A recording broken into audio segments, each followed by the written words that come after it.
on that.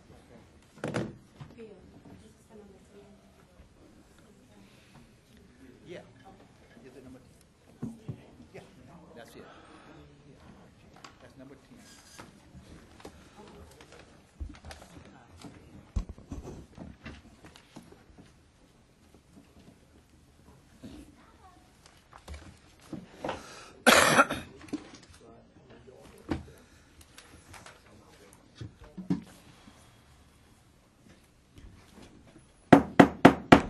We're going to call the Drainage Board meeting to order, July 9th. Roll member call Mr. Martin McConnell's out. He's out of town, out of the country, I believe. Mrs. Fontenot is going to lead us in prayer, followed by the pledge.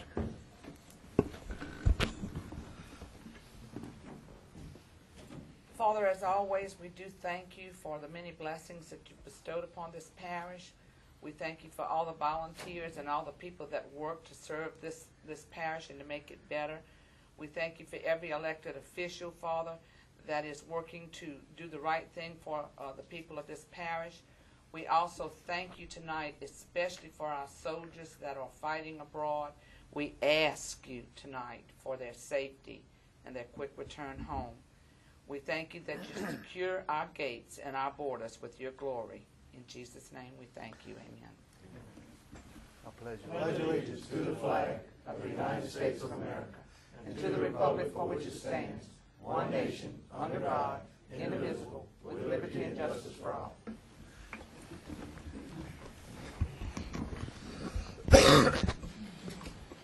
Public comment section. Anyone wanting to speak on an agenda item, please sign in with the secretary. You have 3 minutes to speak. Anyone have any 2/3 to bring up on the agenda? None. We'll move on to number 4, acceptance of minutes of June 4th, 2007. So moved. Motion by Mr. Thompson, second by Mr. Dempsey Lambert. Discussion? Any objection? So moved. Move on to number 5, mitigation updates. Ms. Carla Cormier, grants consultant. Good evening, guys. I want to let you know that we're extremely close to actually having in hand 2 award letters of our 4 applications. We thought we'd have them by now. They have been signed off. They have been reviewed by the state and the federal government, and the award letter has been signed by the director of FEMA. So we're just waiting, watch the mail, and looking for the award letters. Great. Are there any questions? Ms. Call from the board? Thank you, Ms. Call. Okay, thanks. Move on to number 6, the East Ascension Drainage Works Report. Mr. Bill Rue. Yes, sir. Members of the board. As always, you have a list of ongoing jobs and some of the completed jobs of last month, and a complete listing in your area of work orders that are coming up, and the order in which they would be attempted to be worked. And at all times, you know, we look at these work orders, we put them in first come, first serve, and then we reprioritize once we get more information and move them up or down the list as necessary because of the priority that we put on them after they're investigated. So we look at the list. It's not necessarily that they will be done in that order. That's just the order that they come in until we are able to get them to a point where we can know more about it. Just to go over some of the things in these essential drainage work for us, regular drainage. Well, first I'm going to go through the major drainage. Black Bayou we're spreading dirt and relocating some of the dirt that's been taken out of Black Bayou upper regions, and we're getting ready to go through and wash out and clean out a lot of the crossings, a lot of the bridges mostly, to make it more efficient under the bridges themselves. But primarily, with the exception of about one location that we're still negotiating with the landowner on, which is right at 929. It's a troubled area. It's where the covers come under the road from the subdivision across the street. We want to do a different type of work there, enlarge it right at the 929 covers, and we have to negotiate with the landowner. We're doing that now. With the exception of that, though, we're just about complete with the Black Bayou project. The Marty Burett ditch is next.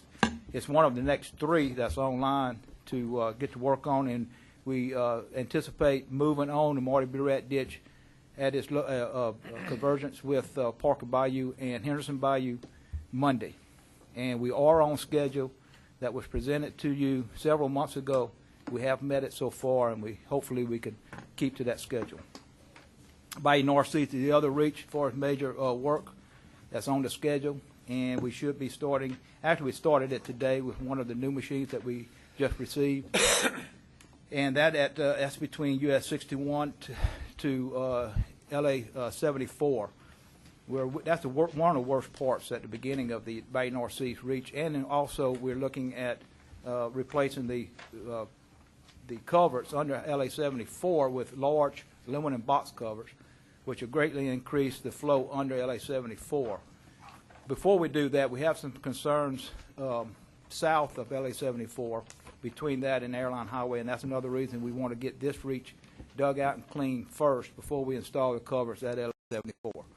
So that's another reason we're starting there. After that, we're going to move south of 61 and Bayou North East Road and all the way to Black Bayou. Start at Black Bayou, work our way up, and then jump across 74 on Bayou North East and work upstream.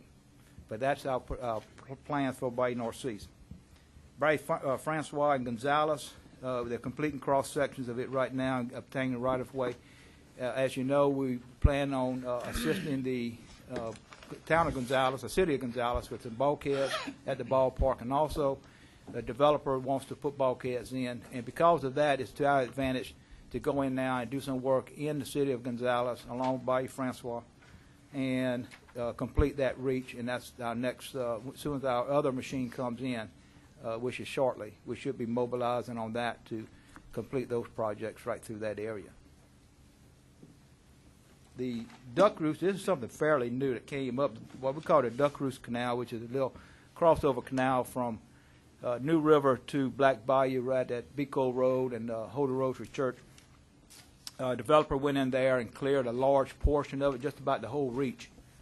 And while it's all cleared now, before they start selling lots, we have permission to go in there and do whatever we need and stack it up on the bank, and he'll assist in getting rid of it and spreading it and actually help hopefully carrying some of it off. So we're mobilizing there with one of our long reach to get the debris, and there's a lot of logs and a lot of limbs and trash in that section. So it's to our advantage to mobilize there. It'll take just a few days, hopefully, to clean it. But again, the developer will assist in getting some of this out. If we wait until the developer has started for his houses, it'll be almost impossible to get up in there and do it. So it's to our advantage to mobilize now on that, complete that little project. The Virgin Canal Weir is complete. NRCS, this is a controversy that's been going on for a while. NRCS for the cleaning of Panama, Conway, Manchac, and also Frog Bayou. NRCS has pulled their contract. They're trying to renegotiate with the company. It don't look like it's going to work out. We have not paid any money to NRCS, and will not pay any money until it's done to our satisfaction. We are sending a letter to NRCS regional offices asking them to, if possible, give us the money that they were going to spend on it in the form of a grant, and we'll put it with our money and allow us to contract it out and have control over that project. Again, this is something we're going to ask. We don't know if it's possible, but this is the way we would like to proceed. Give us more control, and we'll hire local contractors if we have to get in there and do the work. We have one location of Henderson Bayou that we didn't have the access to this type of material a number of years ago when we looked at it the first time. But Henderson Bayou along L.A. Joseph Area Road along L.A. 932. It's a deep ditch, erosion problems, it's close to the highway, and we're looking at we're taking estimates of stabilizing that one reach just along Joseph Area Road. It's very steep. And doing the floor light process along that ditch, similar to what town of Gonzales, or city of Gonzales is doing with their ditches. we're getting some estimates, and I'm gonna come back to you at the next meeting with the estimate of cost. At the same time, we're gonna work with DOTD and with the road department in helping out with that project. At the same time, it really needs to have guardrails along that stretch because it's such a steep ditch. So if they're going to do a project, we're going to have to do a complete project, put guardrails at the same time. However, I'm just going to get the numbers for you and bring it back to you to get see if this is something you really want to do, show you the cost. Black Bayou bulkhead. We should have the execution of contracts for the Black Bayou bulkhead. That's the one at between Beco Road and Savoy Road. And that's when it failed a number of years ago, 3 years ago at least. If we get executed contracts by tomorrow, we have a commitment from GSA and Dean Equipment that they'll mobilize within 30 days and have it completed within about 35 to 40 days. Okay, so. We'll have the contract executed tomorrow. I'll talk to you. He sent one to them, signed, and I sent it to the lawyer's office. His office is no longer there. I got a copy of signed. I went over. So I have a firm commitment for them to mobilize within 30, complete it within no more than 40 days of that project. So finally, that'll be a resolution to it. If you remember, we discussed a little bit about the failure of a bulkhead, one of the new bulkheads at LA 22 and Fisherman's Wharf, LA 20, Bayou Francois. And I'm working with GSA right now. They agreed we're going to work together on resolving those two issues. They're going to buy the material. We're going to assist in some labor, in performing some tiebacks and straightening of the bulkheads and reinforcement of those bulkheads. There's two of them there. And again, this should be done fairly soon, too. We're going to try to mobilize that. They're going to go ahead and get the material. We're going to store it at DPW until we can get the manpower and move out there and assist in the work. The Ball Bayou status, they have completed the cross sections that's needed for their evaluation and some other technical information that's coming into them. We hope to meet with them within the next 20 days on the second meeting to see exactly where they're at before the next commission meeting, so we can get a firm schedule on the different other tasks that they're needing to complete the project, so we can bring the scheduled list of tasks to you and the approximate completion time of each task. So we'll be coming to you at the next meeting, but they are progressing on that. Regular drainage projects, of course, all of this, everything we do is dependent on the weather. We've been having a fairly good amount of rainfall, but not enough to completely shut us down. It has slowed us down a little bit, though. In Gonzales, Ashley Furniture and Philippi Ditch, 20% complete. Rome Street, Hamilton Street crossings, we've just resolved a conflict with the water at those locations. That's some box covers going under those. Within that ditch coming from the park. And again, this is all approved by the council. We have resolved that, should be working on that location tomorrow. Manchac Harbor erosion, major project, looking good. 35% complete. We finished with the south side of Manchac, Bayou Manchac at that location, or Muddy Creek rather, at that location. And we're working, beginning work next Monday, probably letting it dry up a little bit with the north side. Both sides have to be stabilized. North side not as bad as the south side, but we need to stabilize it at the same time. Brittany Street to the railroad tracks in Sorrento, right-of-way has been cleared.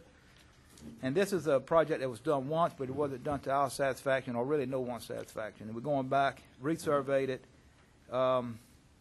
Should be all complete with the cross sections next week, and then we're going to start going back in there and redefine that ditch. It'd be a much wider slope, much wider swell type ditch, because of the low elevation, or actually stable elevation through that area. It really doesn't vary too much. Greenfield crossing, materials on order to do the crossings in Greenfield, 2 of them. We had ordered the crossings, the covers at one time, but we used them on a higher priority location, and the new covers for that location being ordered now. We're waiting for them. Rolling Casing Bulkhead is working with a contractor to get his license and his permits together to do that job. Terry Kelly Ditch off of 933, 25% complete. Should solve some problems around Blaine Road and that little subdivision. Butch Gore Park Ditch, we have some problem behind the park, 30% complete. Old Homestead outfall, 40% complete. Should have some major impact. Old Homestead, which is causing a lot of problems. Dutton Road, we're completing, and that's a major area of concern, has been for many years. And we just about, within, I guess, a week or two of coming to some kind of agreement with Mr. Amos, who owns a major property through there, and that's to establish a ditch from 73 to a large gully behind the Dutton property. And that will solve a major problem within that area, which is the bank, that triangle, and the dentist's office at LA 70 at the railroad tracks. So that is a major benefit to that area. And we hopefully, as soon as we can get the right-of-way and design completed, that's an emergency or a priority project. We're going to start moving on it. Fife subdivision is the cross drain has been put in, and now they're completing. They started back today completing the culverts along the road, and that project should be complete and hopefully can solve a lot of the problems that the commission has been hearing about Fife subdivision for many years. LA 74 Bayou Northeast, again, I mentioned before, we're going to add additional culvert to that box going under LA 74 because DOTD came back and said that it's not long enough, so we had to order more material to extend that box covered under 74 to meet DOTD specifications. And that is just about it, with the exception of our major capital projects. We will be discussing under item number, 7 is the Henderson Bayou Levee and Floodgate. Item 8 is a capital projects plan, which is it's somewhat of a revision. It's just tighten the numbers up and give you additional numbers to look at. And the pumping station, right now I'm going to turn it over to Mr. Picard of BKI to give you some information about the pumping station evaluation, micro pumping station. Mr. Picard.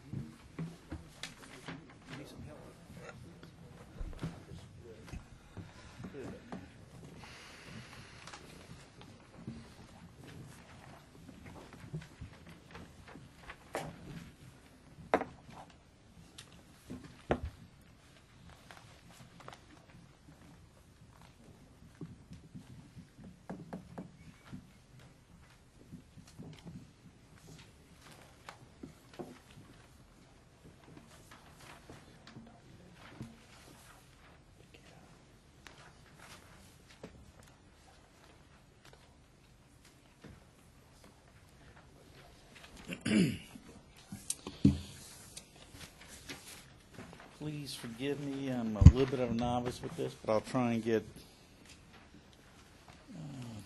this. Okay.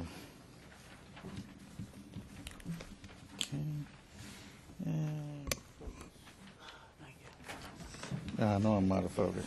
Okay.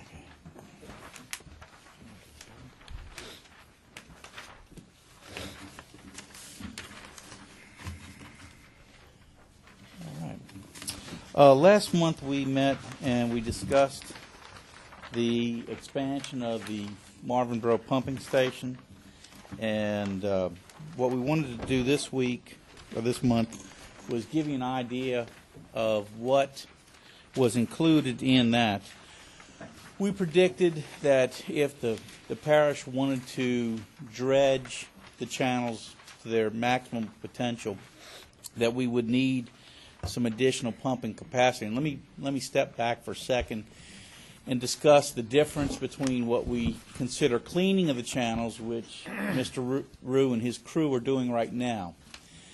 That's just if they're doing some minor shaping of the channel itself, cleaning of any obstructions as trees, debris, etc. in the channel, and the clearing of brush, that is considered having been done or is in the process of being done in the model.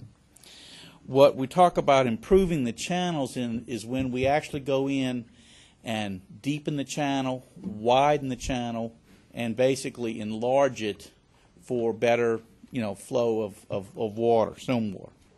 So what we did was we came in, and the first part of the task was to determine if the pump station needed to be upgraded. And what we have for you is the items in pink. I don't know how well it shows up on the screen, but that's why we also gave handouts. But basically along Bayou Francois all the way up to Airline Highway, and along Severio Canal and Black Bayou all the way up to Black Bayou Road. That is what the parish has already done in the past. And that was included in the model that BCG did, the model that the Corps did, and that's what's in the model right now as existing conditions. What we did was determine was if you needed more pumping capacity, we extended those reaches. For example, we extended beyond Airline Highway along Bayou Francois. We extended the entire length of New River, and we took Black Bayou on up to Hobart as part of deepening the channels and widening the channels. And based upon those increased channel widths and improving the bridges, as we talked about, that's where we came up with the need for additional pumping capacity.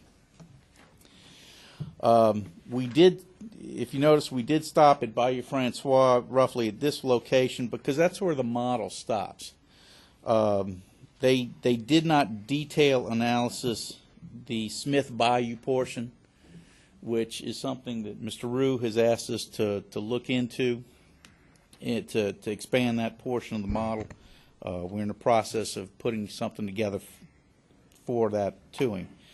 But this basically covers what the scheme was of improvements. Now, this is not to say that this is the only thing that can be done, but this is what our vision was to try and get the channels cleaned, broadened, all the way up to the upper reaches to get the stormwater down to the pump station.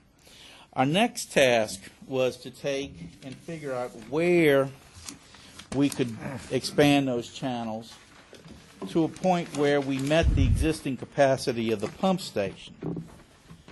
That we've done in the second map. Once again, the pink on Francois, Severio Canal, and Black Bayou is the existing that's done today.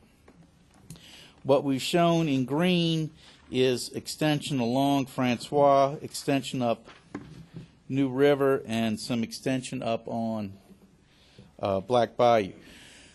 The specific locations, that once again, that's adjustable, but what we did was we felt these were the areas where we could extend and get up to 4,600 CFS. We looked at 4,600 CFS as opposed to the 5,000 based upon a very recent model, not a model test, but an actual dynamic test that Mr. Rue had done at the pump station. The individual pumps are running at roughly 920 CFS as opposed to the full rated 1,000 CFS. So we felt it was conservative and protective to base it upon the 4,600 cubic feet per second as opposed to the 5,000. We'd rather, go with the side of caution in this if we're going to predict where to go. But these are general idea. As far as if you want to extend more up New River or less up Francois or less up Black Bayou, that can be adjusted. But this was just, we tried to do a little bit of something on every stream. New River seemed to have been the least amount of work done, so we did more there. But that can be adjusted however the parish deems that needs to be fit, the Drainage Commission. So I mean, don't think that this is locked in stone, but this is a scenario showing how we could get to that 4,600 CFS without overtopping the pump station for 10-year storm. We're in the process of finishing up our report now. We're anticipating having a draft copy ready in about a week. At that point, we will then turn it into Mr. Rue and his staff for review.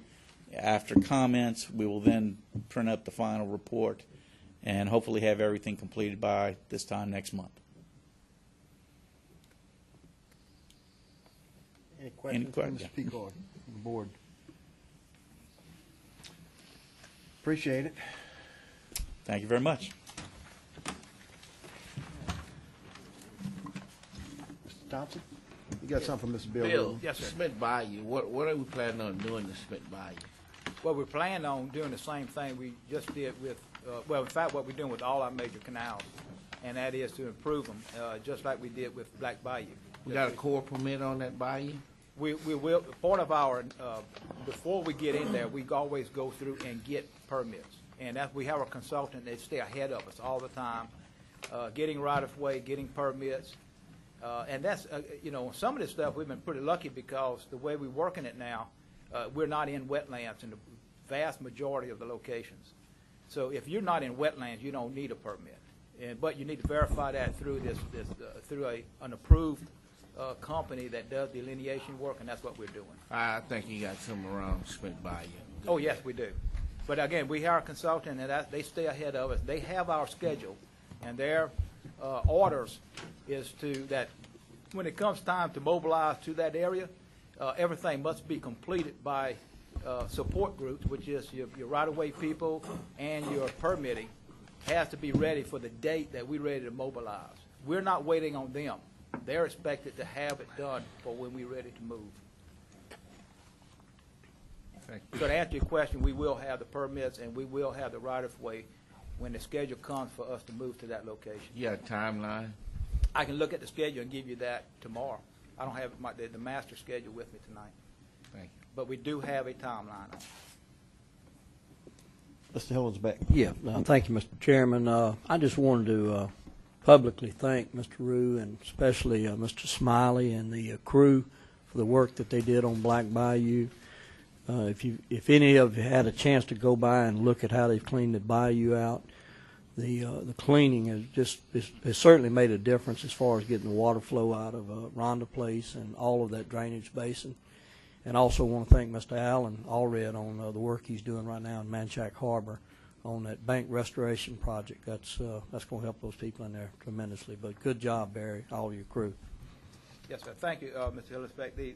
We have a good organization now. We took us a little time to redefine it, but the way we're working it is that Mr. Smiley is in charge of all our major canals, major waterways, and any work to be done on all of that, major projects. Mr. Allred is handling, which is really a aggravation most of the time, but it's handling your daily work orders and resolving issues on a day-to-day basis, which is 300 or 400 of them that we have in our system now, and Mr. Allred is in charge of that. And we really have it down pat now where we're moving forward, I think. Thank you. Any more questions? Bill, you got any more on your report? That's really, unless there's any more questions, that's just about where we're at. And as always, if it's something that you forget or something that you remember later, please give us a call. We'll meet with you and try to answer any questions tomorrow at any later date. Mr. Dempsey. Thank you, Mr. Chairman. Yeah, Bill, on the box covers for Greenfield Crossing, what is your, you just reordered, or what's Well, the date they on have to be manufactured, and we reordered them. I can't tell you the estimated time of arrival. I can check and give you that answer. We will mobilize to do the work, though, because it's a long-standing problem, and because we think there is going to be an increased problem when they widen Joseph Area Road, because they're going to be increasing all the ditch sizes along Joseph Area, and also all your driveway covers going to be replaced and upsized. So we want to complete that project before that road is under construction, and so we will mobilize and do it as soon as the material comes in. Great. Just want to let you know I went out to diversion and does a real good job out there with the cleanup at the weir there. Real good job. Thank y'all. And for the commission's information, we will keep our eye on this weir. We don't want to get to the situation where we have to do something like this. We want to maintain it with in-house personnel, and so we will monitor that situation and mobilize our people a little bit at a time to keep it clean instead of having to wait to this situation. Appreciate it. Any more questions, Mr. Rue? We'll move on to number 7, Henderson Bayou Levee Floodgate and Pump Station Preliminary Design, Scope and Fee Proposal.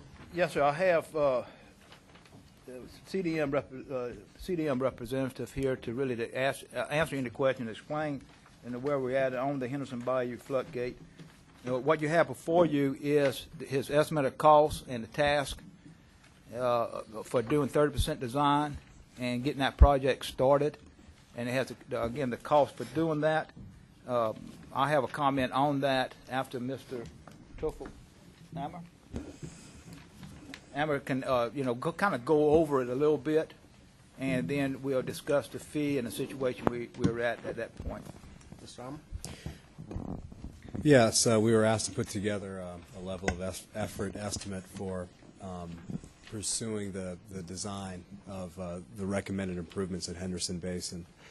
The recommendations came out of our hydraulic analysis and report that we submitted recently, which included several actions to remedy flooding in the basin, some of which are detailed in the report. We can go over those, but the big capital improvement projects that we recommend to prevent backwater flooding and for pumping out rainwater is a floodgate, levee, and pump station project. There are several different alternatives, I guess, to achieve different levels of protection. Obviously, the greater the level of protection, the greater the cost. We worked with Mr. Rue and his staff to figure out what would be the best combination of level of protection, and based on that, prepared the level of effort estimate that you see in front of you and a scope and approach. Any questions, Farmer? We had a little meeting prior with Bill and Amr and a couple of us, and I think URS just gave us an overview of the project, and I think that's some negotiations they wanting to do between the two of them. Mr. Barger, you got a... Yeah, thank you, Mr. Chairman. I also sat in the little informal meeting, and I'd like to go ahead and offer a motion to approve pending URS and Mr. Rue's negotiations of the fees. That was the comment URS had. The fees, there was some different structuring. It wasn't that the fees are too high, but they maybe had to combine some things and structure a little differently to save some money. So I offer that motion to let URS, Mr. Rue, and CDM negotiate to come to a consensus on the fees. Second. Got a motion by Mr. Barger, second by Mr. Adrian Thompson to move forward with this pending review with Bill, URS, and CDM. Any more discussion? Mr. Thompson? You think legal need to be involved? I don't think so. This is just purely fee and task, and what we're suggesting is to clarify the motion is if URS is satisfied with the task and the cost of those tasks, and we're satisfied with it, then you're authorizing us to go ahead and issue those tasks to CDM without coming back to the board. Right. So we can facilitate this and move forward. Any more discussion? Mr. Hillensbeck? Yeah, just one comment. I know we paid initially $220,000 for the study, for the first study, and then now what we're authorizing through preliminary design looks like it's another $778,000. Is you got any idea, Mr. Homer, what the total engineering fee is going to be? Because it appears to be approximately $20 million project. If I'm between the handout we were given earlier What is the estimate, just so that the public will understand what the engineering fees are going to be? Is this estimated to be approximately a $20 million project? Based just on what the expected performance of the system needs to be, and based on known cost of similar facilities, it could be anywhere from 20 to 30 million. Right now, we don't have enough information to really tell you conclusively what type of facility this is going to be in the end. Is there a percentage that we can expect to pay on the total contract amount, like 6%, 8%? I couldn't tell you at this point. I think that's part of the preliminary engineering, and probably also our discussions with Bill Rue and URS is to figure out what that is. Well, as part of the motion, as we progress and go on this project, I just think it's only proper that each time a payment is made, that it is reported out in committee so that the public understands what the fee structure is. I can, Councilman, I think you're all right. And what my next step, of course, we're going to go into it on the next agenda item, and that is the capital project plan for the next several years. That's growth money of projects. My next task, and actually that's for me to do, is to break down each one of them into the separate components, which is right-of-way, engineering, construction, and so forth. So that's what I will be getting on after tonight, breaking that down into more refined costs, because I'm going to need that for our budget, because we separate our budget actually into categories of engineering, construction, and stuff like this. So I will be breaking that down and trying to come up with a number to show you what we're spending on each part of these projects. Okay. Mr. Thompson. I think at this point, the public just want to see something did. They want to get it done Oh, I agree with you, too. because it's well needed and it should have been done years ago. We just behind. And I didn't want to see it held up or delayed any longer. Thank you. And I can make it one more comment, if I could, Mr. Chairman. The number of $20 million was put on this, and what we're doing, our desire at the Drainage Works is not to have an open checkbook on any one of these projects. We're going to look at from the standpoint what's a reasonable number and what we can afford, and then we're going to pressure engineering to fit it into that. Give us something that'll work within these numbers. We're not just going to say, give us just open the checkbook up and yeah, if it's 20 million, if it's 30 million. No, on this project we're going to build something that works, and we're going to build it for $20 million. And and that's the task of the engineering firm, is to give us alternatives and give us what we want for what we budgeted, and we're going to try to hold them to that. All right. Any more discussion? We got a motion by Mr. Barger and second by Mr. Thompson. Any objections? Ms. Heather, you got the clear motion on that? So moved. Number 8 is the multi-year capital project plan review and action. Before we go in, I got one speaker in the audience that wants to speak on this one. Is Mr. Troy Carcioli. Good evening. I appreciate the opportunity to speak here tonight. First of all, I'd like to let you guys know that Mr. Mitchell Epps is recovering, and I'd greatly appreciate it if you guys could give him a call and show him your support. He'd like to have been here tonight, but they extended his rehab.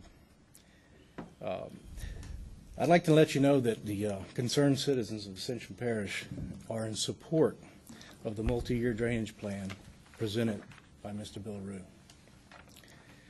We are happy to see that the parish now has a plan to follow and execute. As a citizen, I would greatly appreciate that this board execute the plan, all of it. A week ago today, the concerned citizens forwarded a letter to Mr. Bill Rue referencing our interest to offer historical information to support the Drainage Department's execution of the multi-year plan. Mr. Bill Rue, did you receive that letter? That we sent to you? Received the email, I think. It was an email, that's Right. correct. Okay, good. And what did you think about what was in the letter with reference to us offering historical information. Mr. Troy, address the Yeah. board. Oh, I'm sorry. May I ask him a simple basic question on Bill, that? are you prepared to? Well, of course, we'll always welcome concerned citizens and more specifically, people that's familiar with the sites and the area that we're proposing to do projects in. I mean, we welcome, because no one knows everything about what's going on You know, in if you these wanna, locations. So we answer welcome his any question, kind of that's input. up to you for now. Okay, that's all I really wanted to ask you about. Okay. And first of all, I've had the opportunity to speak to all of you all one-on-one, actually almost all of you, except for Mr. Thompson, I'm sorry. And I'd like to request again that we follow and execute and complete the plan, because I have given you a quote multiple times, and I'd like to go ahead and say it here tonight, if that's all right. It's not those who fail to plan that fail, but those who fail to follow the plan that fail. All right? Thank you very much. I appreciate it. Okay, Bill, we can go ahead with it. Okay, we'll go with number 8, the multi-year plan. Multi-year capital project plans. And I'd like for you to refer, you should have, this was sent to you separately because we didn't have it when we sent the packets out, so you should have the spreadsheet similar to the top one that I have here. And what I like to do is go over a little bit of it, because we actually received more specific numbers from the assessor's office and also from the taxing authority. And what we have, and I'm going to try to stand up here.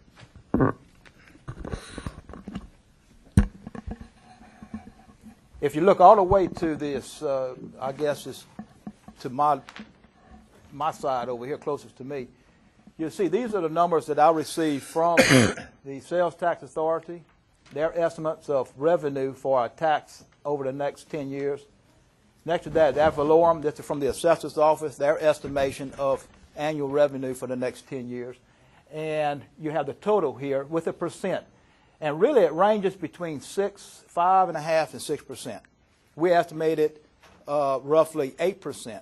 But we estimated that on a lower amount that they are estimating for us to get in. You know, it's roughly $9 million. If you put it at their figures here, and you look across at our revenue, and again, I'm going to skip the meat and potatoes of the whole thing, the specifics, and go down to your bottom line here, which is what you look for. That's your fund balance at the end of every year. If you bond $50 million, and again on the left-hand side, all the way to this area here, you'll see the exact cost of bonding that money. And this comes from Mr. Jim Ryan and our consultants that's doing the bonding for us. On $50 million, they'll tell you exactly what it costs to do that and exactly how much money of the bond is actually going to construction. And that's figured into the spreadsheet.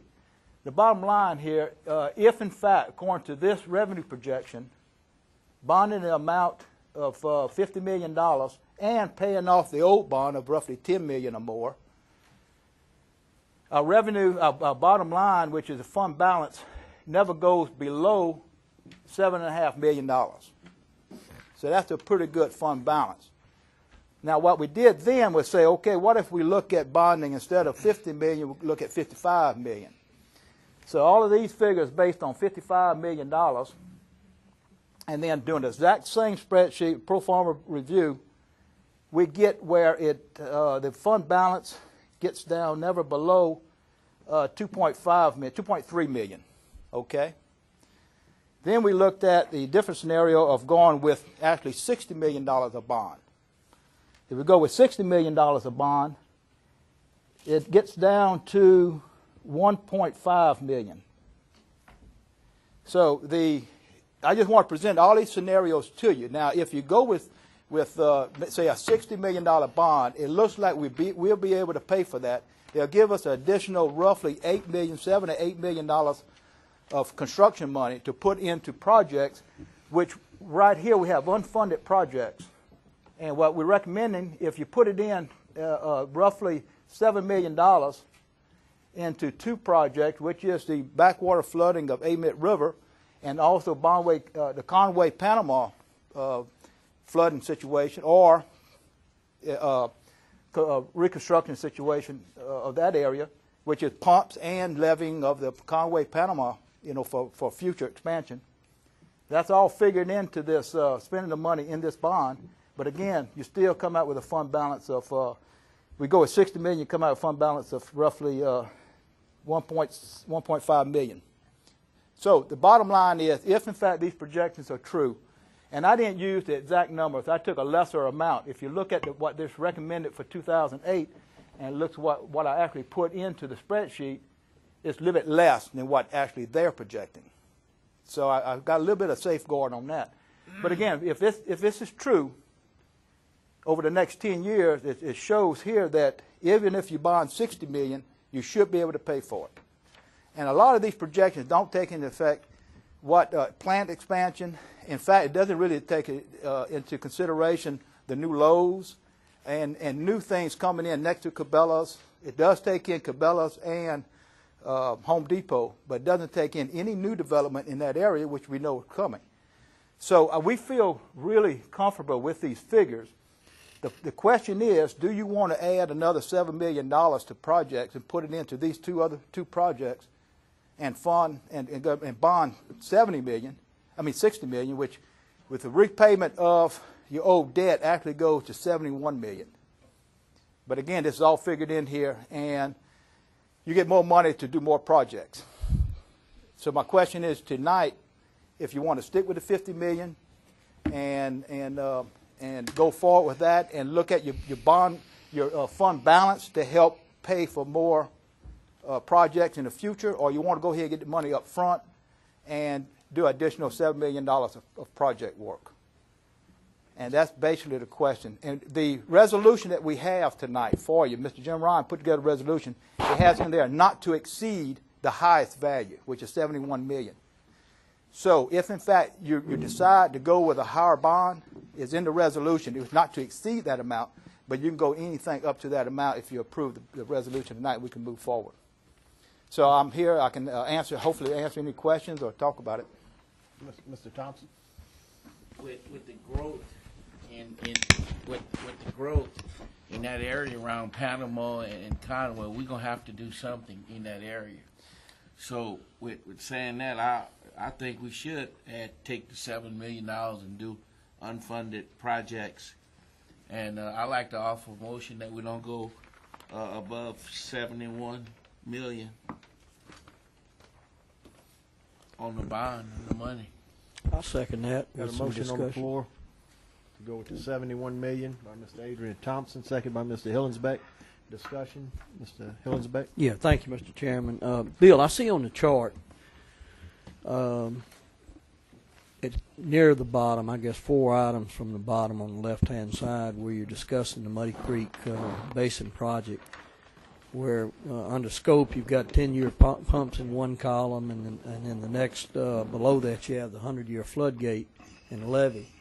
Yes, sir. Now, you know the residents that live north of the Muddy Creek Bridge have appeared on more than one occasion asking that we not build a floodgate in that area. Well, Mr. I 100% agree with you in that if just like the Henderson Bayou situation, Right, you either do all of it, you do none. Right. If you put a floodgate, you put pumps. right. So again, it's a combination. Henderson Bayou, same thing, and also Conway and Panama.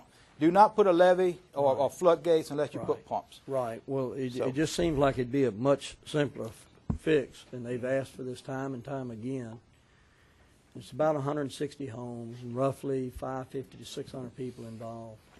Why can't we substitute raising that bridge instead of going against what the people want in that area, and let's raise the bridge once and for all? It's been an issue probably for 30 years to those residents. And I'm absolutely in favor of if we have the money and approved by the commission to raise it, or if the road department has the money able to raise it.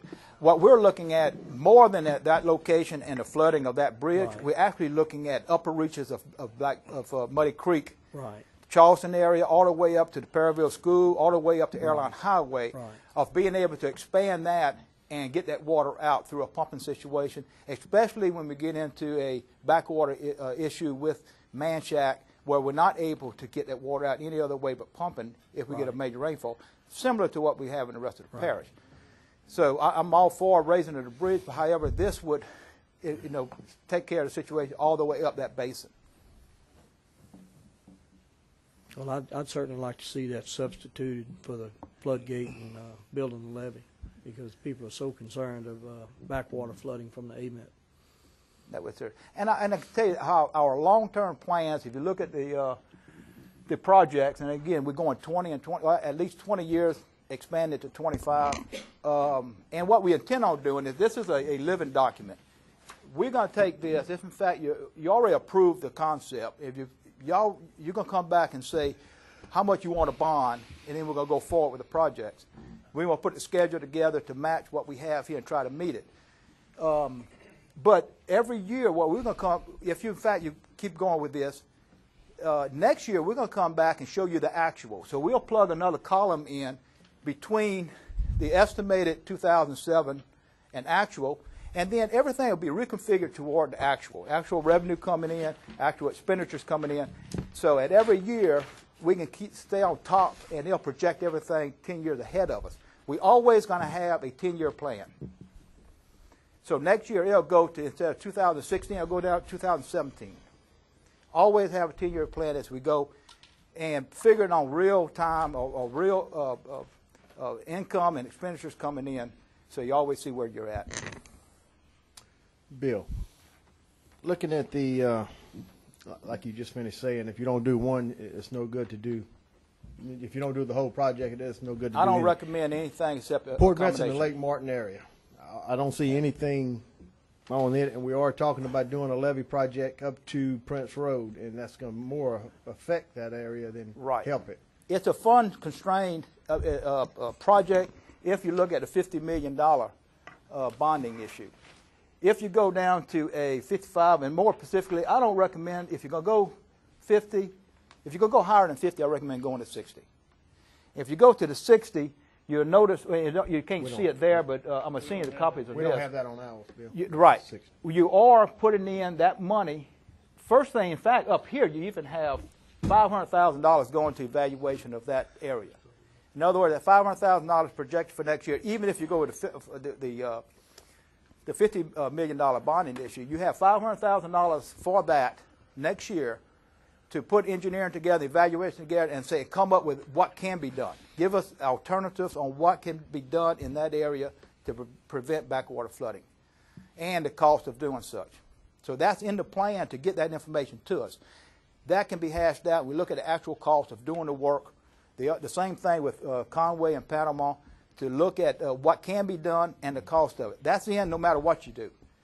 If you go to the $60 million bond issue, in addition to the $500,000 for next year, is actually putting in an additional $5 million into actual implementation or beginning the implementation of doing something in that area to prevent the backwater flooding, as suggested by what we're going to spend the $500,000 on, giving us options to do it.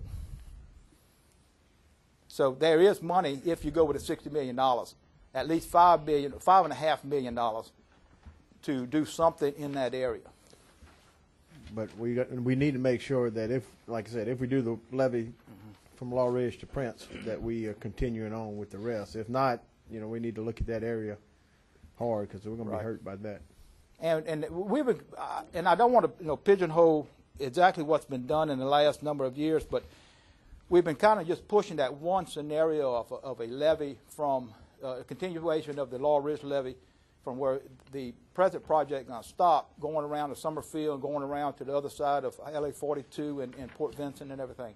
There may be another alternative, but we need to get more input, both from the people that live out there and also other engineering firms, to give us other options and look at it from maybe another perspective.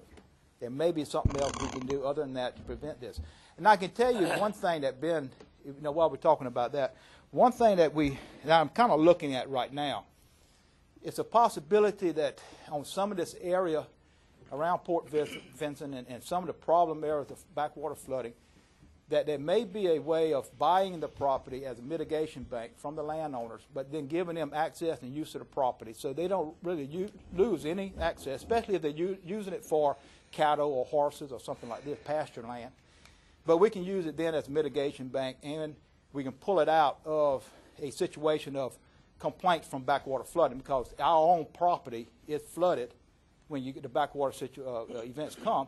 But at the same time, we can use the credits as wetland mitigation banks and stuff like this.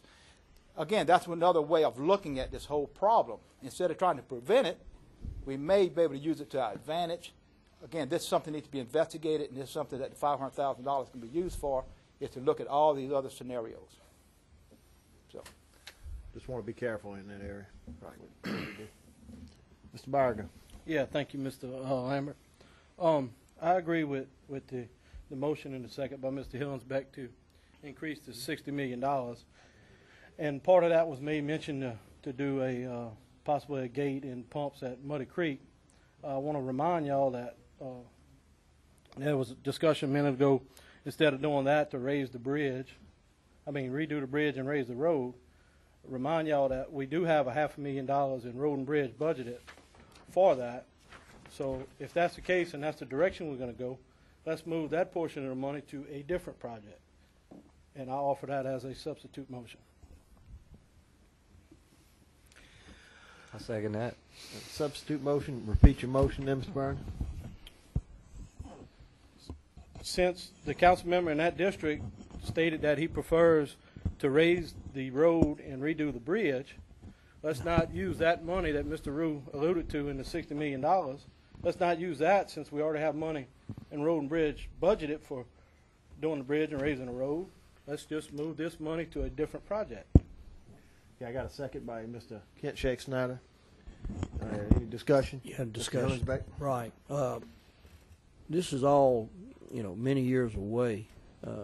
It's not going to be in the near that any of this work will be done. However, the road is in serious disrepair at this time. It's to the point it's breaking up, unsafe conditions, and we need to go forward with the road project and plan for raising the bridge at some point in the future. I think it'd be unwise. You'd put those residents in a very precarious position of traveling that road. It's beginning to break up on us in sections. In fact, B.J. Lambert's been out and looked at it and made that report and that recommendation that Muddy Creek Road be a priority 1. And I realize you got to understand Muddy Creek Road is, it's right at a mile in length. And the section of road that would need to be redone is just a small section that encompasses the bridge. So I'd have to disagree with you on that position, Mr. Byriger. And I would hope Mr. Lambert, that also represents that area, would be in disagreement. Mr. Valentine. You let Mr. Barger go. Mr. Barger. Yeah. Y'all may have misunderstood what I said. I didn't say do away with the road project. I agree the road's in bad shape, needs to be done. Mr. Roof stated in the $60 million we could look at doing a floodgate and a pumping station. Mr. Hillensbeck said no, he prefers to raise the bridge and the road. We have some money budgeted to address the bridge and road and bridge. So let's take the drainage money, instead of spending it on something Mr. Hillensbeck doesn't want, let's move it to a different project. That's what I meant. I didn't say don't do the road.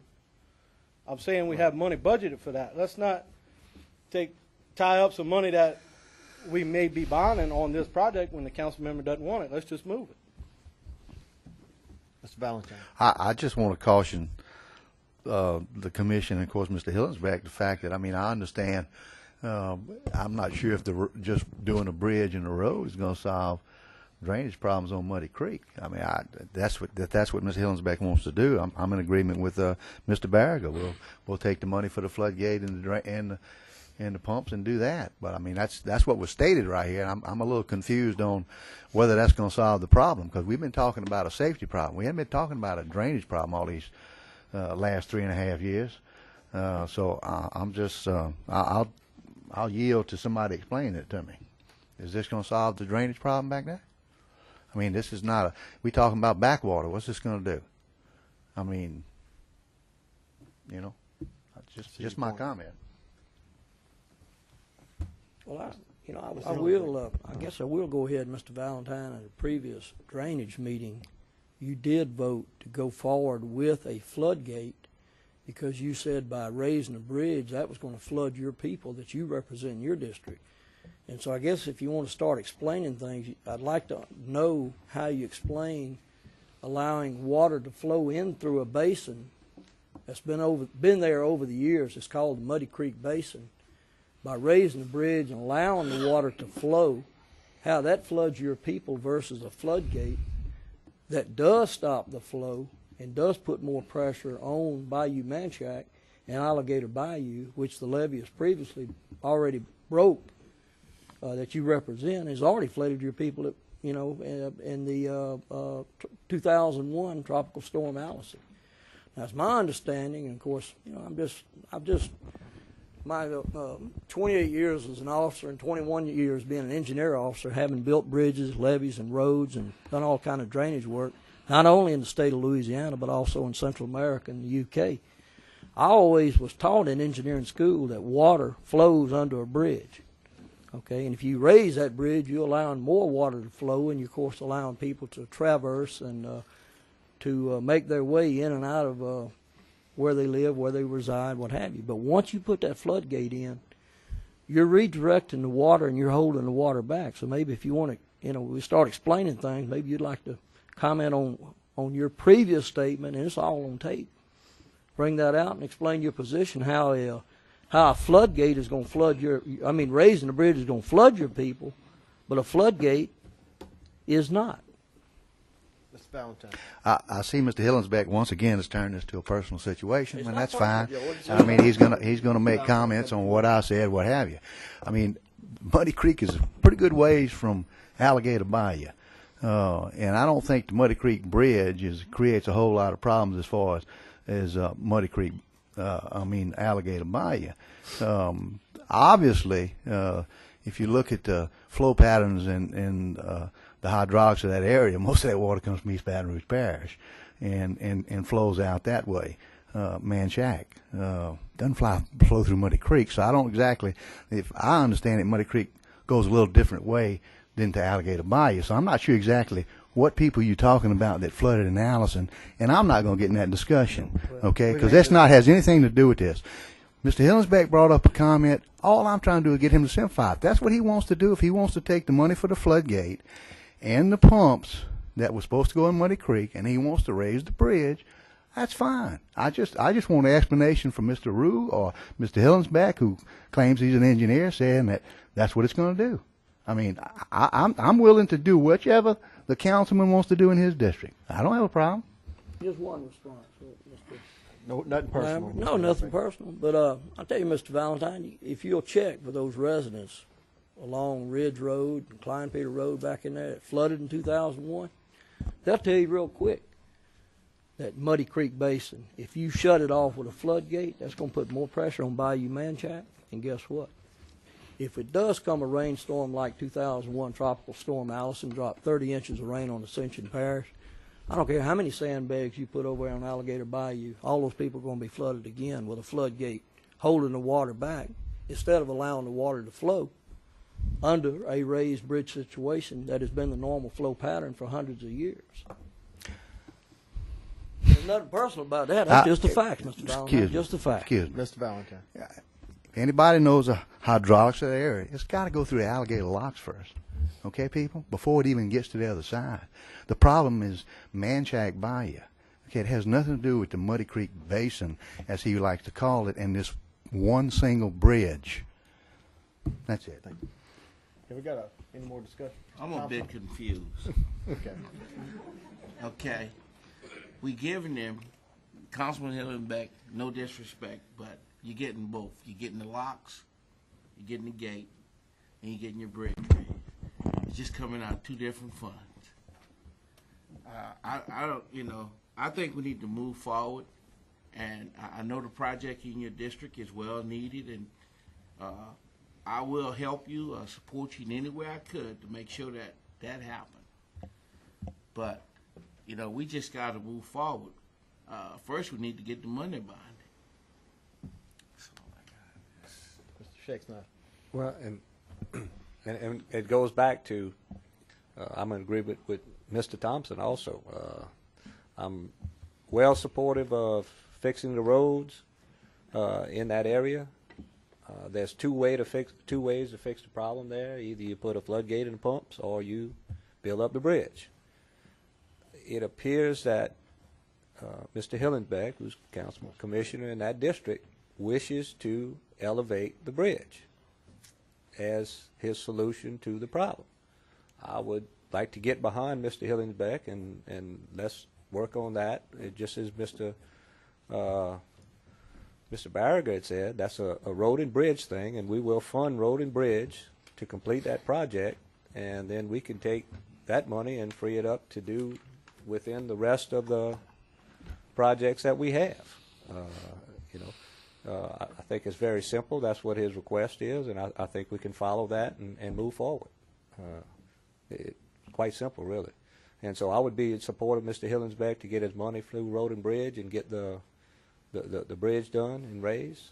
And if that's the solution, then there's no reason us spending the money for drainage to put pumps and everything there, so we can utilize that money in other areas. So I support Mr. Barriger in his motion with that.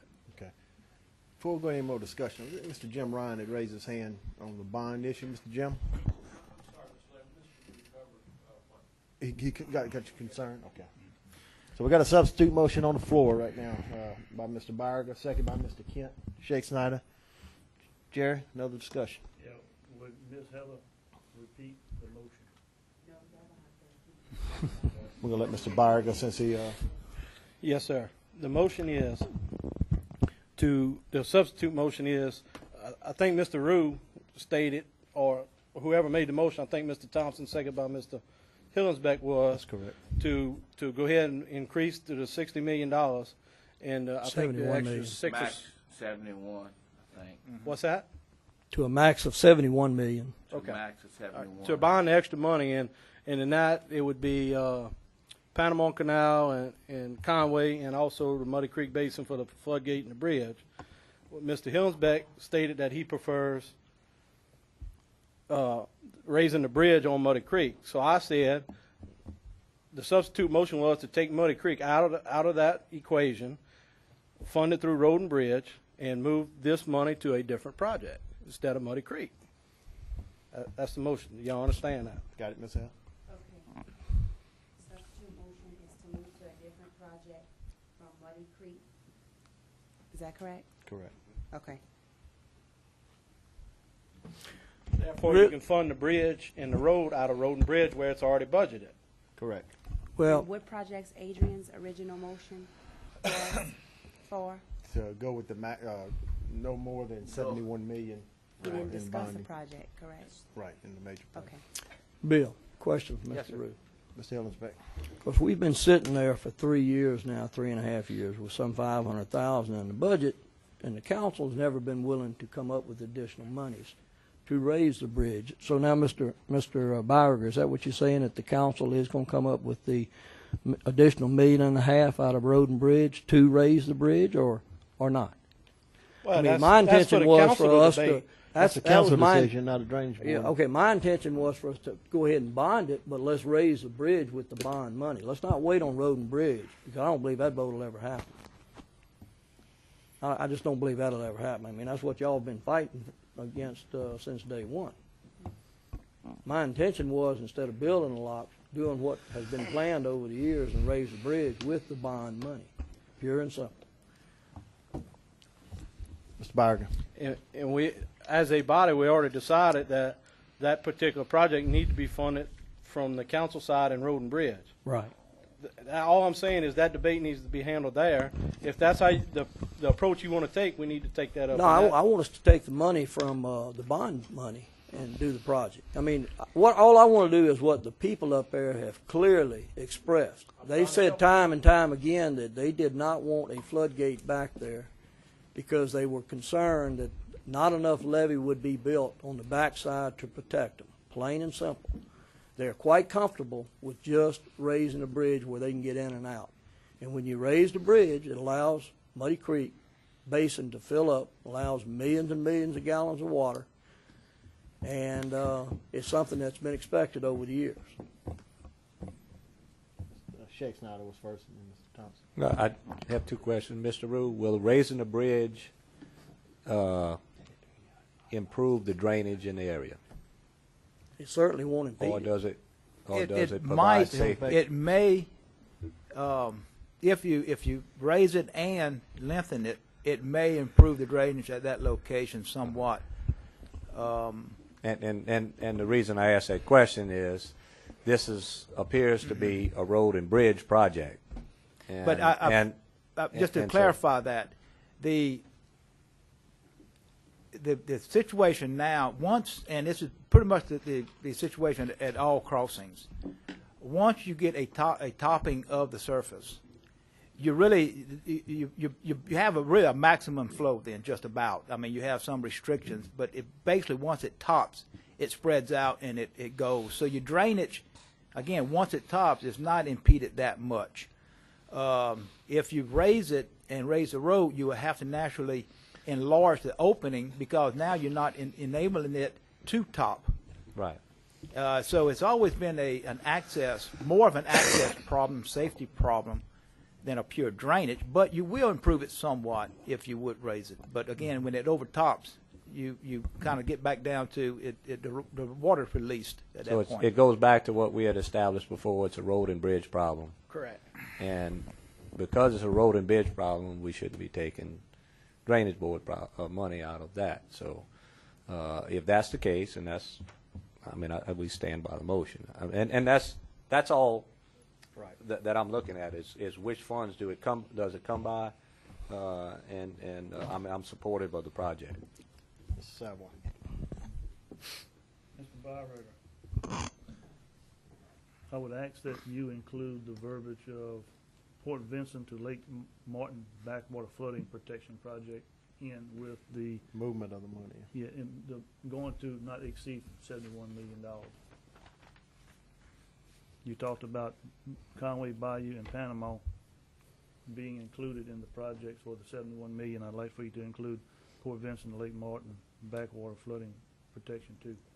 Because if we remember correctly, back in the latter part of last year, this board passed a resolution where we were going to extend Law Ridge Levee all the way up to Lake Martin and including Henderson Basin. So with that resolution, they moved forward with the 10-year plan. They show the 10-year plan up here. They talked about the funding. They show that section of levee on the 10-year plan, but they show no funding other than a $500,000 in year 2008. Now, I would like for that to be included in the $71 million, because that's just something that was left out. Right. Mr. Sauer, and again, I apologize, you do not have the $60 million bond issue review spreadsheet, but in it, if in fact you adopt a $60 billion bond, then the motion should read, and to be spent as per the plan presented to you tonight in bonding the $60 million, which has money, $5 million going toward these other Mr. deals. Rue, that's a very important piece of information that we don't have up here, because if you want to fill this room Right. up, if you want to fill this room up, extend Law Ridge Levee all the way to Prince Road and go up and take care of Henderson Basin and forget that gap, we'll fill the room up with residents. No, and again, And that they got some serious concern out there, because Right. they've seen this, and they've seen that there was no construction dollars put toward that section. If you tell me that it's there, Yes. that's why I wanted to specify it in the That's right. resolution, so that the residents of that area understand that we're not leaving them out, and they're going to be protected in the overall 10-year plan that we're no, adopting. and I agree with you, sir. Okay. And it's in the plan, as per the $60 million bond issue, 10-year plan. Mr. Thompson and then Mrs. Martin. Councilman Barry, question. Putting the floodgate and the pump at Muddy Creek if that's still part of our new drainage project, or we're gonna pull it out? That's what Mr. Councilman, Mr. Hillensbeck recommended. I'm just trying to oblige him with that. If we're going to pull that out by his request, let's use the money somewhere else is the motion. The substitute. That's all I'm saying. my request was to substitute the money for the pumps and raise the bridge, okay? That's what the residents in the area have asked for all along. No pumps, no floodgate, just raise the bridge. Well, if the bridge gonna come out of road and bridge gonna be taken care of. When? It's been, oh, excuse me, Mr. Chairman. Don't get it personal. It's not getting personal. I'm just asking a simple question. It's been Again, that's a budgeted council now. debate. We can't say that because this is the I'm drainage board. finished. You got to bring that to Road and Bridge. Bring it to your transportation committee. Okay, I got some comments on Mr. Savoy's response. Go ahead. Go ahead. You No, got I think you want to acknowledge Cheryl. Go ahead. I was going to sit silent, but it appears from the language that has been said tonight that Councilman Hillisbeck does not want the floodgates and pumps. He wants a bridge raised. This commission decides drainage projects. We need to vote on this, and Councilman Hillisbeck needs to seek funds from the road and bridge through the council. Or we could be here all night with this debate. I call a question on the motion. Got a question on the motion. Do I hear a second to end debate? Got a second by Mr. Byringer. Any objections? So move on to question on the motion. We're going to vote on the substitute motion. And Ms. Heather, you do have the full motion, right? I believe she Got does. it cleared.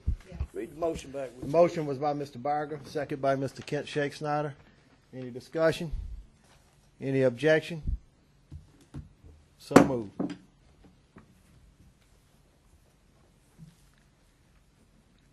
Mr. Chairman, Mr. Rue? I just want to make sure that the motion is, you're directing us to remove the money From Muddy Creek. from Muddy Creek project for the floodgates and everything, as our projection. Correct. And utilize the money other places within our master plan. Could, Mr. Chairman? Mr. Hillens. Yeah, could I get a copy of that resolution? Because I don't remember us ever passing a resolution saying we were going to do that sectional levy from Prince Road all the way to Summerfield. And I also remember Mr. Savoy acknowledging in July 2006 that this section of levy was never in the original plan that the voters funded. He made some acknowledgement about certain members of the sandbaggers. He said if you go back and if you ask the sandbaggers, they'll tell you it was left out. And there's only one sandbagger still alive that actually there's two of them still alive. One of them's got Alzheimer's, unfortunately, but of the ones still alive, they don't acknowledge or remember anything ever being left out. But here we go. Now we're going to go off in a direction that's probably going to do a levy alone that's going to cost about $50 million. And I thought you said earlier we ought to go in there and just mitigate that property instead of extending the levy. It would certainly save the taxpayers a lot more dollars than now building a levy. You're directing that to me, sir? Yeah. Yes, sir. In our plan, what we're calling for, and again, when you adopt this, you're adopting a new multi-year capital projects plan, and that is to go up to, actually it's not Prince Road, actually you're going closer to Harry Savoy Road with the projected extension of the levy. What we're proposing here is to go back now and spend up to $500,000 next year to look at alternatives of all the alternatives of protecting those people around the lake area and Port Vincent area. Revisit it, look at other options, and come back to the board with a recommendation of a project to do in that area. And we have at least, in the $5 million range to begin the implementation of whatever that is. And again, we don't know what it is. So that is what our plan is, to revisit, look at options, come back to the board, and then begin whatever the process is to fund that. Excuse me, Mr. Chairman, but point of order, we voted and this Y'all got agenda the item's over. Let's Let's go. move on. Let's roll. I'm going to let Mr. Savoy comment once, and then we can move on. Yeah, it was stated by Mr. Hillingsbeck that there was never a motion on the table where we were to go from Prince Road to Lake Mart. To Summerfield. Here's the minutes of September 6, 2006. A motion made by Doug Hillensbeck and seconded by Kent Shakespeare to go with the longer route suggested by administration and CDM to Prince Road along Highway 431 to Lake Martin to extend the Laurel Ridge levee. I also have the minutes of the following meeting where we accepted the minutes of the previous meeting to make it legal. So yes, this board did vote to move forward with the levee going all the way up. That's all I got. Okay, we're gonna end with that on that. We've got a motion and move forward. We're gonna move on to, Bill, that's all you have on your, on number 8? And we go, number 8 and number 9 goes together. Number 9 is actual resolution. I'm going to get Mr. Ryan to come and explain that. I just want to reiterate to council members and to people that are probably watching. We are not leaving out, our whole purpose is to benefit every part of Ascension Parish. And it was brought up a minute ago about the Alligator Bayou and the Spanish Lake. And we're not leaving that section out. It's just the fact of the matter is the Corps of Engineers, it has an ongoing project evaluation of that whole basin to upgrade it and do some work for us, drainage, and also maybe even putting water to the Mississippi River, pumping it out, doing something by Manchac. We're letting them do that part of it. We're not putting money to it until they come back to us. And at that point in time, we need to put money in, along with the Lake Pontchartrain Commission, to fund a project with federal dollars. Then we'll come back, and we have money in our fund. We have $1 million a year discretionary money to be able to put to some federal money. The other thing I want to make sure that everybody understands, this has nothing in it for grants, acceptance of grants, or any anticipation of grants, which we are actively pursuing now, and we can continue to actively pursue.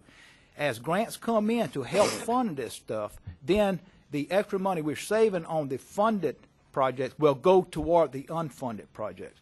And we are, again, with before Congress on a number of the projects, and even before Louisiana for getting some state money for flooding. So again, we're not pushing anyone out from the parish. We're trying to get something for every area of the parish over the next 10 years. So I just want to make that comment, make it understood. Appreciate it, Bill. The other, number 9, is the actual bond resolutions. You should have that in your packet. Mr. Ryan? I'm going to let Jim Ryan, our consultant, answer questions and go through it. Thank you, Mr. Chairman, members of the Commission. This is a not-to-exceed parameter bond resolution. You're all familiar with the process. Basically, what you're approving is a not-to-exceed amount, and a not-to-exceed rate, and a not-to-exceed term. We'll go from here to an agency called the Louisiana Community Development Authority and get their approval. From there to the Bond Commission, get their approval. From the Bond Commission, we'll price the issue. We actually get hard numbers, hard facts, a hard debt service schedule, sell bonds, and then come back to you all for final approval with the actual exact numbers to the penny of what everything's going to look like. But this is kind of the beginning of the approval process. We're on the LCDA agenda for Thursday, and then the Bond Commission agenda for the following Bond Commission meeting. Mr. Chairman, I offer a motion to move. Got a motion by Mr. Barger, second by Mr. Thompson. Any discussion? Any objection? So moved. Thank you, Mr. Jim. Thank you. We'll move on to number 10, contract between LSU and Mr. Dr. Wilson and EA Drainage, revised contract and fees, review and action. Mr. Bill Rue. Yes, sir. Mr. Chairman, what we're doing here is actually giving you the finished contract for your approval, and with the actual amount finished, concluded amounts of what that costs. And it's just authorization from the commission to have the commission chairman sign it and execute the contract. Motion. Got a motion by Mr. Adrian Thompson, second by Mr. Dempsey Lambert. Any discussion? Mr. Barger? Just a quick question. When we first discussed this project, I believe, if I remember correctly, it was supposed to cost about $70,000, and it's quite a bit more than that now. I was just wondering if anybody could answer what happened. Bill, you have anything on I think the $70,000 came in the preliminary conversation with LSU and other people that talked to LSU. I think they came up with a conceptual $70,000, but this was never as part of an actual document from LSU. They had other fees that's required by LSU to charge, and they have certain requirements, and this is how it came out. So it really, that's all I can answer on that. It was really never part of an official document, the 70,000. Okay, thank you. Any more discussion? Have a motion and a second. Any objection? So moved. We'll move on to number 11, the resolution. Got a little typo. It's a resolution on policies and procedures from FEMA buyouts. Mr. Paul Keller. It's not reimbursements. Y'all got a report right in front of y'all of the policies and procedures.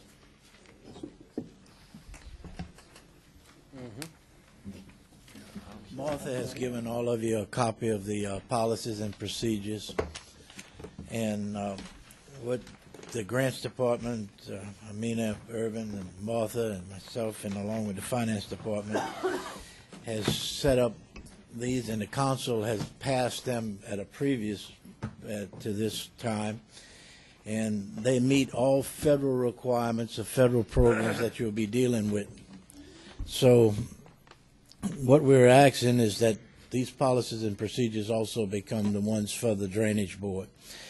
And in dealing with the federal government on some issues that you had between the Drainage Board and a couple of federal programs, we more or less committed to them that these would be, their regulations would be followed, and these policies incorporate their regulations. The second thing we have is that we have a resolution which all of you have copies of. It was sent to you, and we have an additional copy just in case some of you might have forgotten yours whom.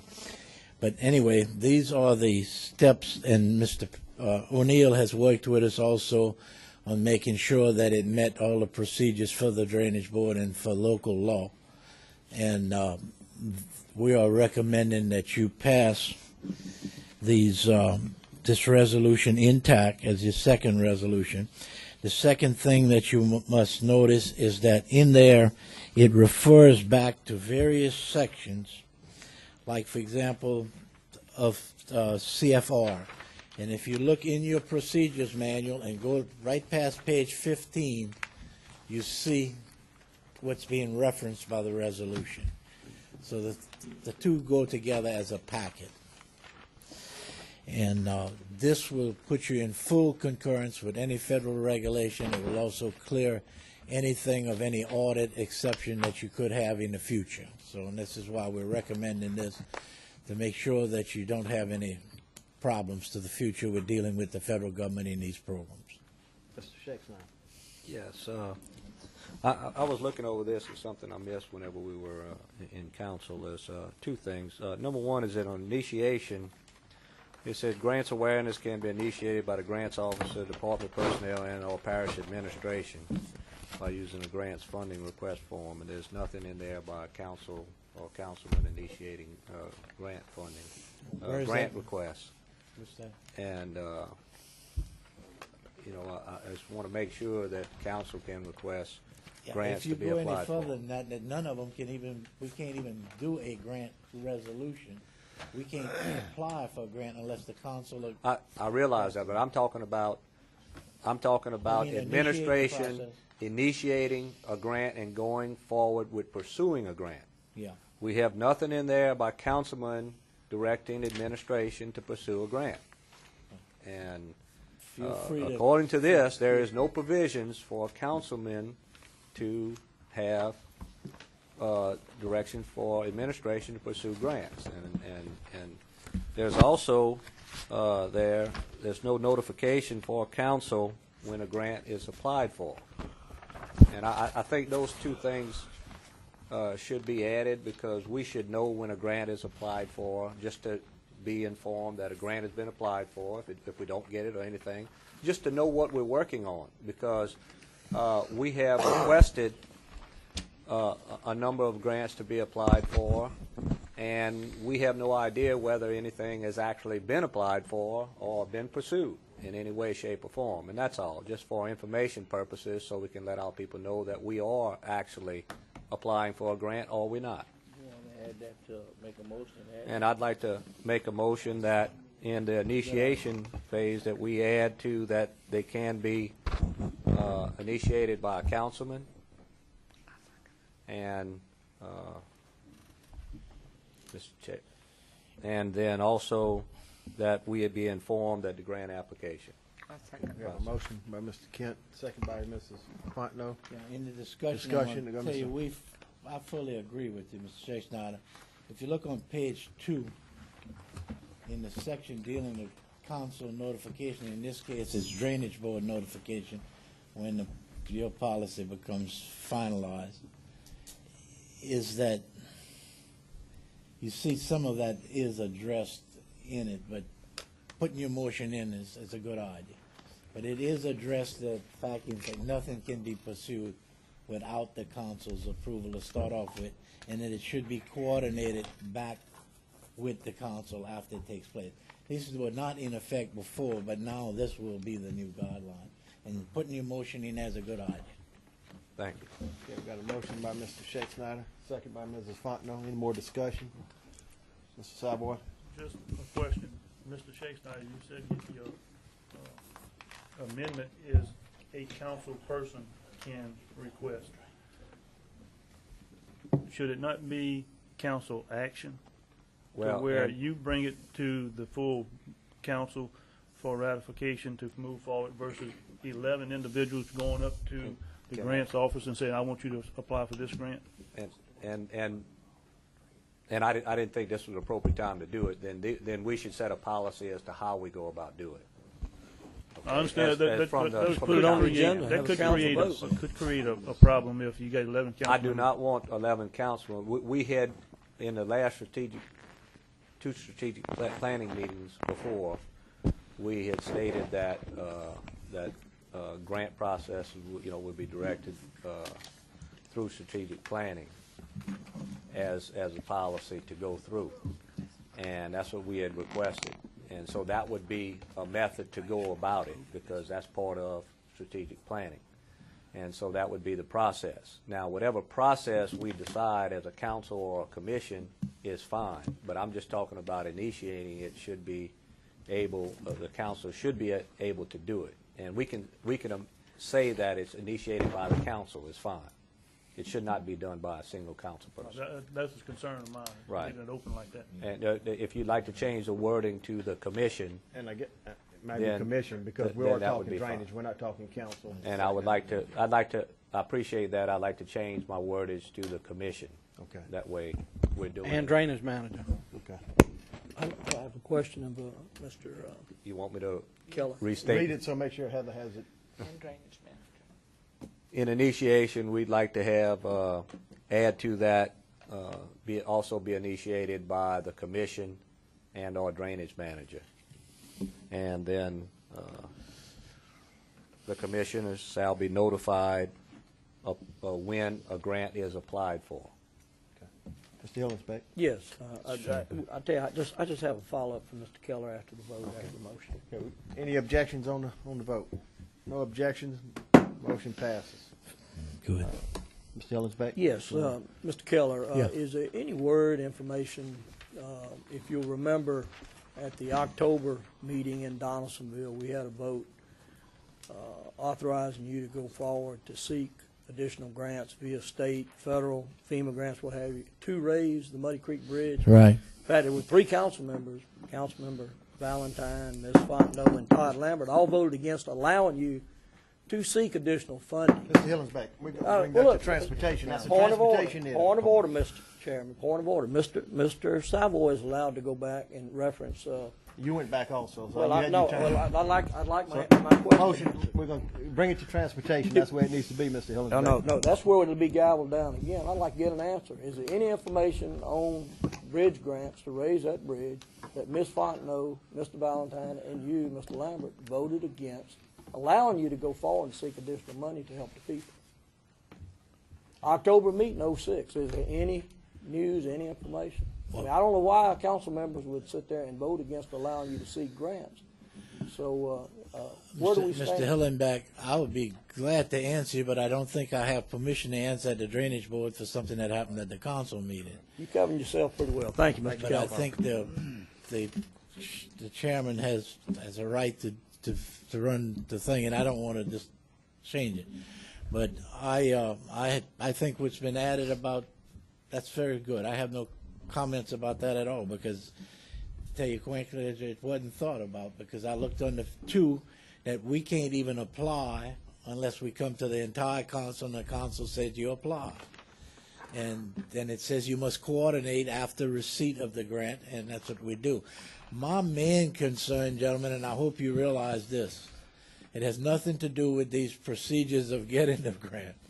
It has to do with procedures of managing the grant, because that's where problems arise, and that's why we want to not have these problems. And you'll be looking in the newspapers in the next month, you'll start seeing several parishes that will have millions of dollars to be returned. Thank you, Mr. Paul. Appreciate all your work on it. And look, it's not mine, because the Martha and Amina and the finance department, Appreciate the whole all this, staff. it's been a joint venture, and that's why this policy tries to tell you that no one person does it, just like your legal advisor. I mean, I've worked on this simple resolution with him for several weeks, just on differentials of words. Correct.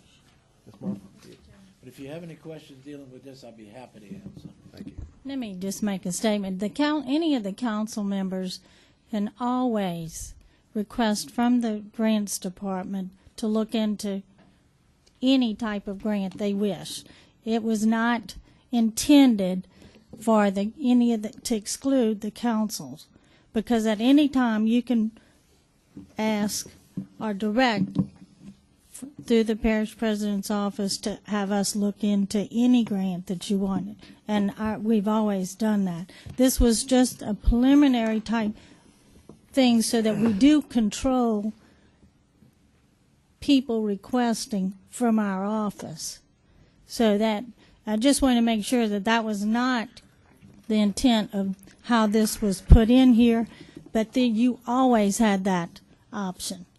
That was never understood that you didn't. But I think you do need to vote on this document tonight. Thank you, Ms. Martha. For that. Martha, I appreciate your explanation, but I concur with Mr. Shakespeare. It should be listed in there properly, because we have been experiencing a lot of things with loopholes because something's not stated in a document or it isn't. And if we need to close up the loophole at this time, that's what we need Well, we to can do. add the councils in any section of this that you so wish. This is your documents. Just make the motion that it includes We did it already. you already approved with, and we'll have to add it in later We added in. We'll be happy to. to amend it to include it. Appreciate it.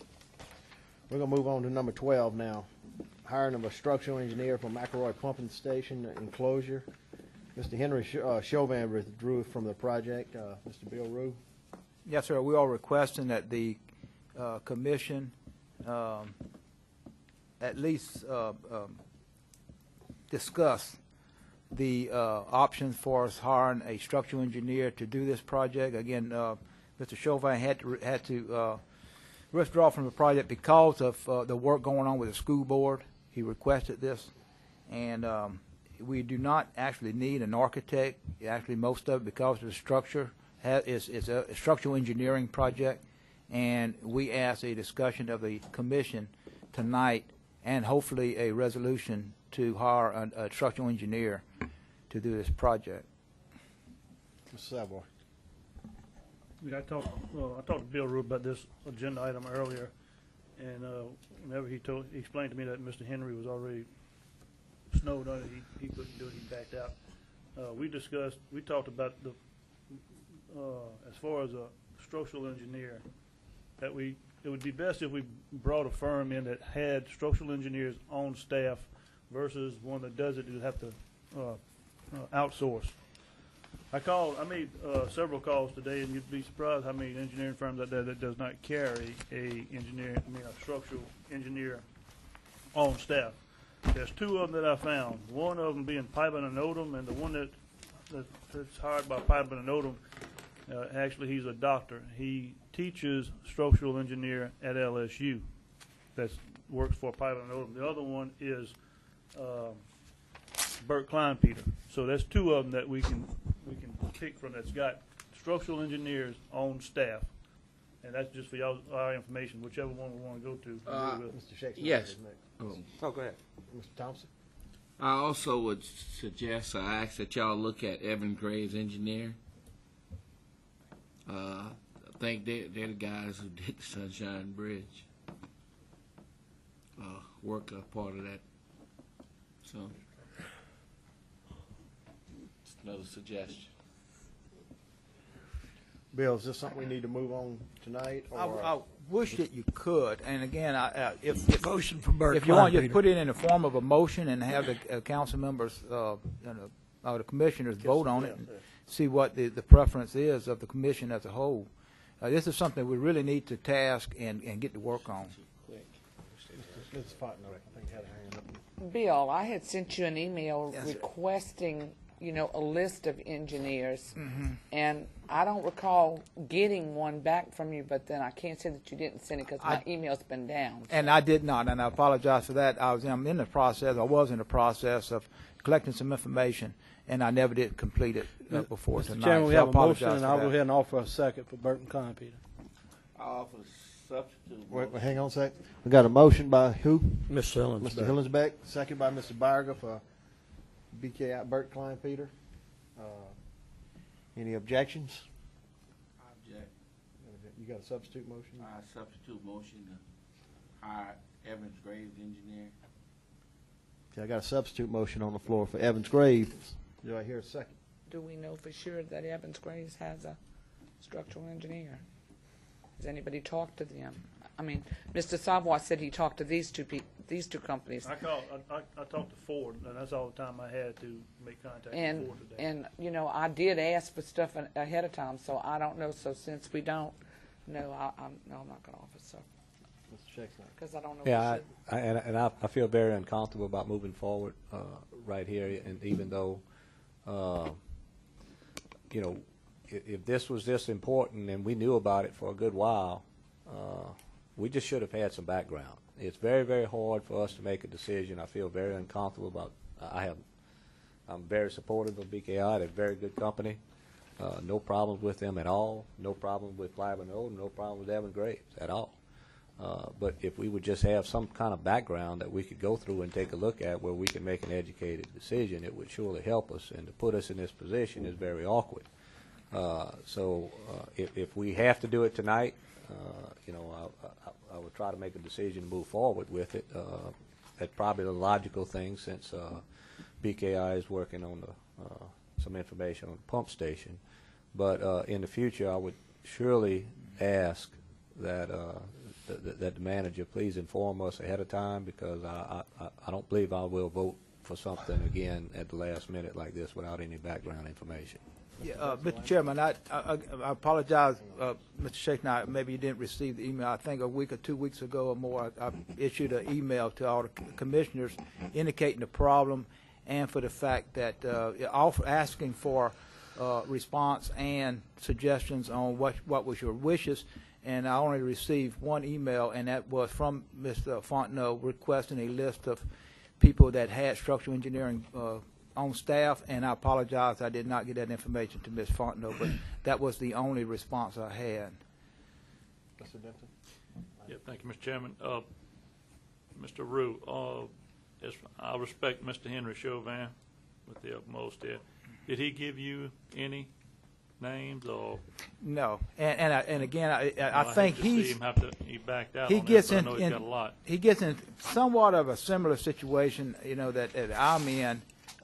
You have a lot of the big firms that are qualified to either have a structural engineer on staff or have a consultant structural engineer that's not actually on their staff, but is part of their group that they use over and over again. This is really something that I would like to leave up to the commissioners. I don't want to get involved in recommending one engineer over another. I mean, I can give you the qualifications, but I'd rather not get into that argument of the recommendation coming from me. I can give you recommendation. I mean, for information as per their qualifications, but I think this is your responsibility and your right amongst yourself to come up with somebody. Yeah, thank you, Mr. Chairman. I would like to offer a substitute motion that we. Hang on a second.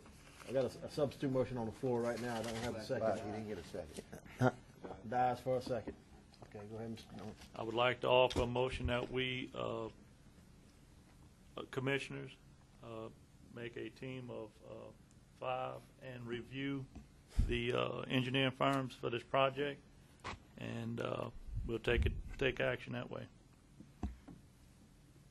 Okay, we got a substitute motion on the floor to get a subcommittee of 5. Second by Mr. Adrian Thompson. Discussion. Ms. Fontenot.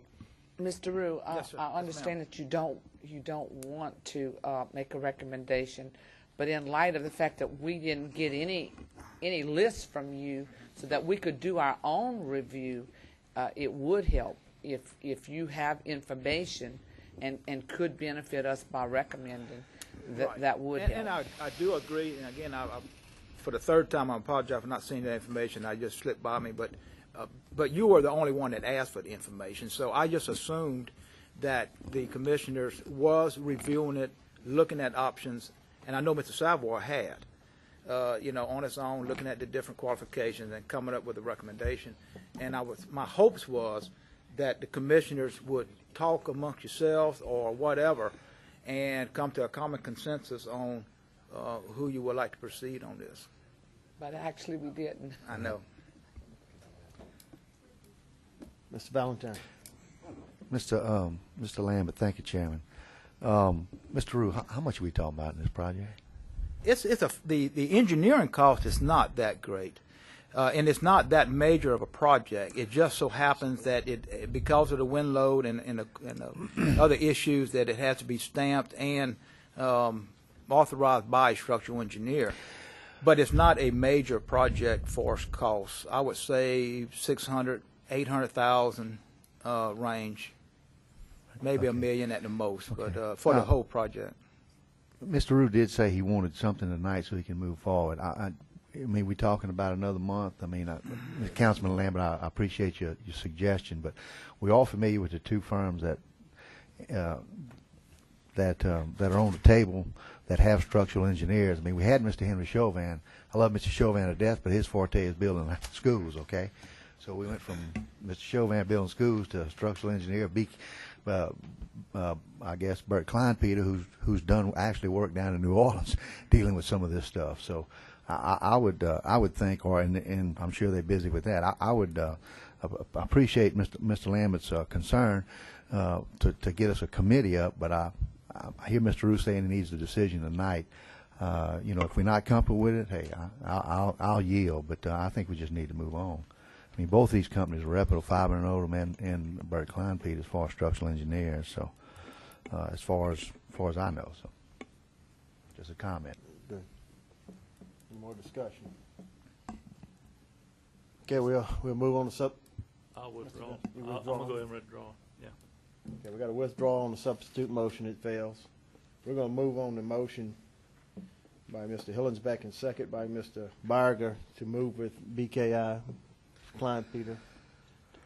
And any more discussion? Any objection? So moved. Chairman's report, I have none. Number 14. Motion by Mr. Barger, second by Mr. Dempsey Lambert to adjourn. Any more objection? So moved. Take the motion, Mr. President.